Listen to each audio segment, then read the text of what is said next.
Masih banyak orang yang menginginkan program makan bergizi gratis atau MBG dihentikan tanpa melihat sisi positif dan manfaatnya bagi masyarakat. Namun dua organisasi besar keagamaan di Indonesia yang memiliki puluhan hingga ratusan juta pengikut, yakni Nahdlatul Ulama atau NU dan Muhammadiyah, justru mendukung penuh program prioritas Presiden Prabowo ini.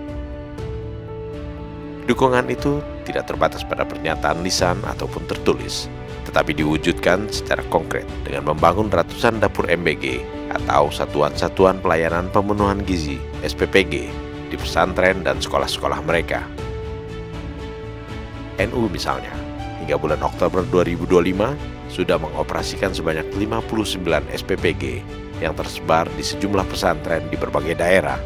Organisasi keagamaan yang memiliki sekitar 159 juta anggota itu menargetkan akan membangun 1000 SPPG hingga akhir tahun ini. Menurut Ketua Umum Pengurus Besar Nahdlatul Ulama, Kiai Haji Yahya Kholil Stakuf, sudah menjadi kewajiban NU untuk membantu rakyat untuk mendapatkan haknya. MBG adalah hak anak-anak kita, maka kita wajib mensukseskan program MBG agar anak-anak kita mendapatkan haknya, ujar Kiai Yahya Kholil Stakuf. MBG merupakan program pemerintah untuk kemaslahatan rakyat, dan warga NU yang merupakan bagian dari rakyat Indonesia akan menjadi penerima manfaat program tersebut. Oleh karenanya, menurut Ketua Umum PBNU, NU harus berperan aktif mendukung dan membantu pemerintah guna memastikan program bagi kemaslahatan rakyat ini berjalan dengan baik. Berkaitan dengan hal itu, Kiai Yahya Kholil Stakuf meminta agar seluruh pelaksana MBG berhati-hati dalam menjaga kualitas makanan dan menjamin kesehatan para penerima manfaat. Makanan harus sehat, halal, dan thoyyib. Sementara itu, seperti ditayangkan TV NU, Ketua Satuan Tugas Percepatan Program MBG Nahdlatul Ulama, Haja Alisa Wahid, mempersilahkan seluruh yayasan pesantren NU untuk mengajukan diri menjadi penyelenggara program MBG, asalkan memenuhi persyaratan yang ditetapkan oleh Badan Gizi Nasional atau BGN, dan PBNU tidak mengeluarkan persyaratan khusus. Pernyataan ini disampaikan Alisa Wahid usai acara peletakan batu pertama SPPG NU di Pondok Pesantren Al-Hikamus Salafiyah, Purwakarta, Jawa Barat, yang juga dihadiri oleh Ketua Umum PBNU, Kiai Haji Yahya Kholil Stakuf. Dalam kesempatan ini, Alisa Wahid mengimbau yayasan-yayasan pesantren NU yang mampu mendirikan SPPG agar memperluas jangkauan penerima manfaatnya hingga ke pesantren-pesantren lainnya dan masyarakat sekitar.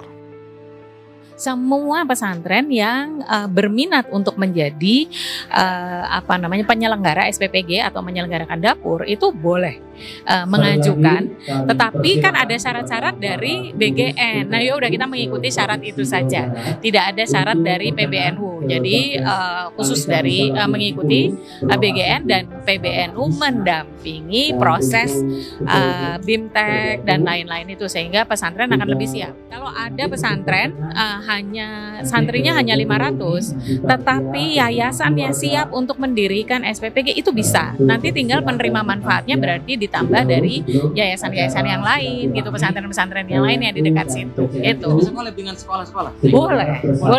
Boleh. Dengan posyandu boleh. Gitu. Iya. Jadi nggak ada syarat jumlah santri ya sebetulnya, tapi kesiapan punya dapurnya itu. Dukungan konkret serupa terhadap program MBG juga diberikan oleh organisasi Muhammadiyah yang memiliki sekitar 60 juta anggota di seluruh Indonesia. Pimpinan pusat Muhammadiyah mempunyai target untuk meluncurkan sebanyak 250 hingga 300 SPPG di 26 provinsi hingga akhir November ini. Pembentukan dapur-dapur MBG ini dilakukan setelah Muhammadiyah menandatangani kerjasama dengan Badan Gizi Nasional.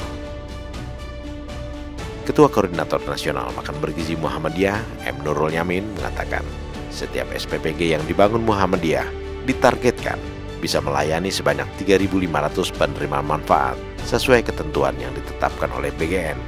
Dan para penerima manfaat itu tidak terbatas pada sekolah-sekolah Muhammadiyah, tetapi juga sekolah-sekolah lainnya, termasuk sekolah negeri yang berada di radius 6 km dari titik layanan.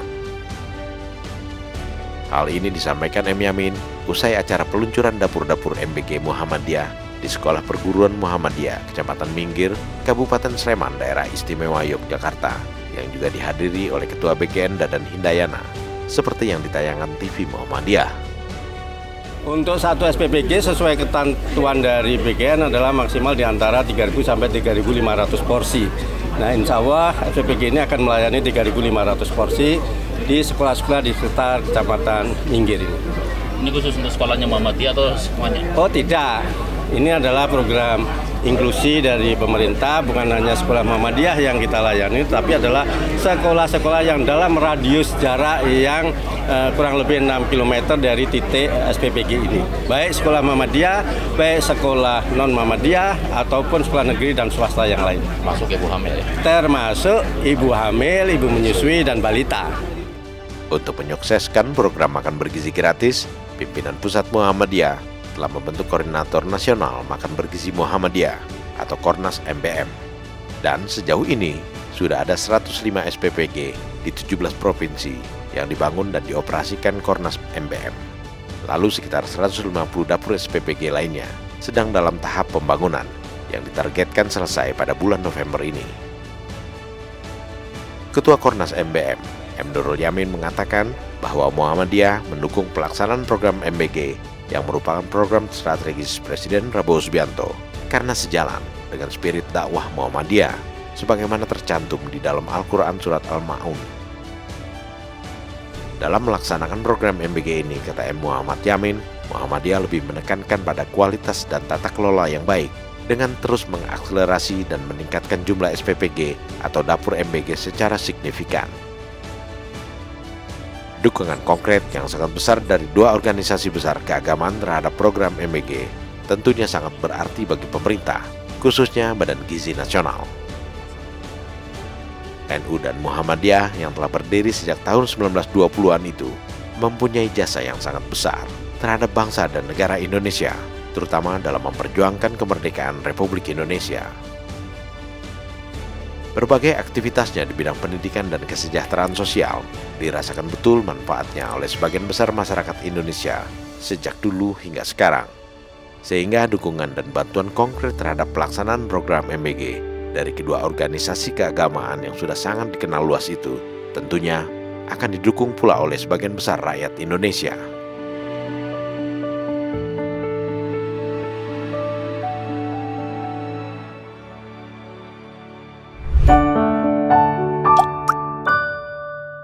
Men of our time.